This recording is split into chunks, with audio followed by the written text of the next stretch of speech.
Hey, Jonathan here from Aj&Smart, and I'm going to answer the top voted questions on design from Quora. Oops. Question 1. How do I get started as a UX designer? I'll just tell you how I got started in UX because I think it's probably the best way to do it, right? Like the way I did it. Just go straight for doing an internship at a design company who's doing UX design. I think that it's really invaluable to see how companies do it. Every company kind of approaches UX in a different way. It's really great to just jump in and start doing projects. Even if your job is actually just to make coffee in the background, you're going to learn a shitload. That's actually not the way I did it.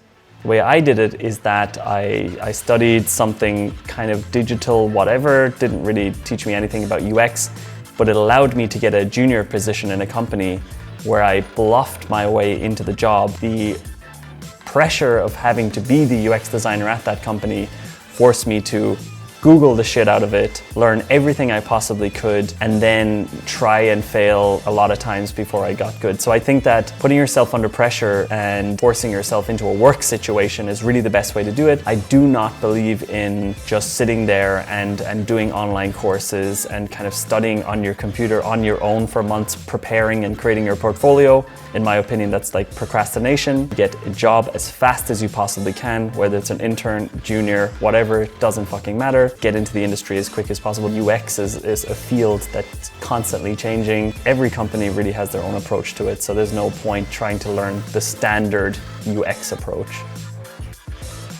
What is the best platform or tool for showcasing your UX design work?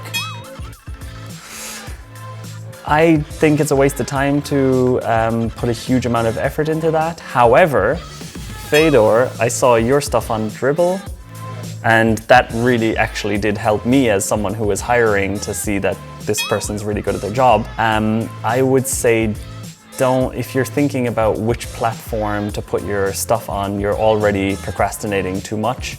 You need to start working as fast as possible, start freelancing, do simple projects, do projects for friends, and then even if it's on a shitty PDF, you can still show this to the client.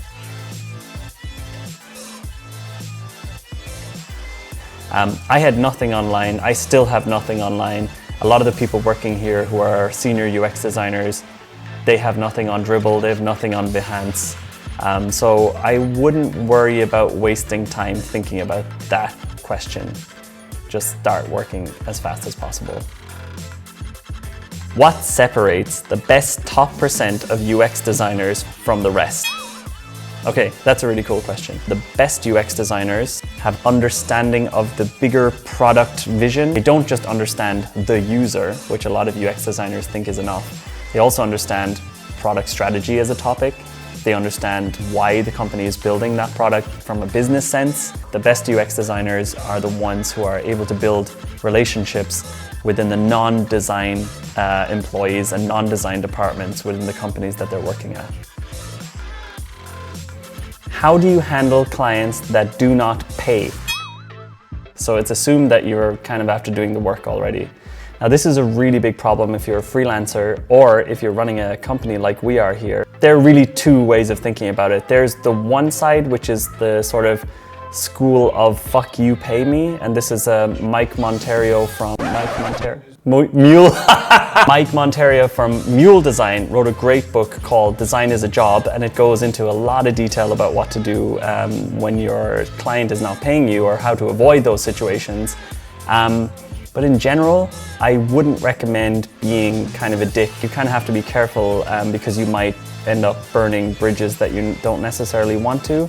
One thing to be sure about is that you kind of build a good relationship with the client before you start. The way we work here is that we're very, very clear about exactly what the client gets. My recommendation would be to try to talk to them, to try to reason with them, and to not go atomic on them and start sending angry emails. That there is this approach, like I mentioned, this fuck you, pay me. But in my experience, even the clients that are maybe very late to paying you, it's better to let them be late and to build a nice relationship with them than to destroy it over money. If you don't desperately need it right now, I would recommend not going atomic. If you do desperately need it right now, You need to look at how you are running your freelance business or your own design thingy.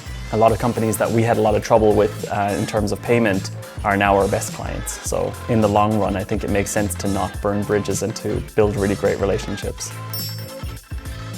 If you have any other questions about design that maybe I could answer in the next video, do ask them in the comments. If you liked it, also give it like one of these thumbs ups, and also subscribe to our channel. Okay, let's just go wild. Just share this video everywhere, and just start being a marketing person for Aj&Smart, an unpaid marketing employee, basically. That's what I'm asking you to be.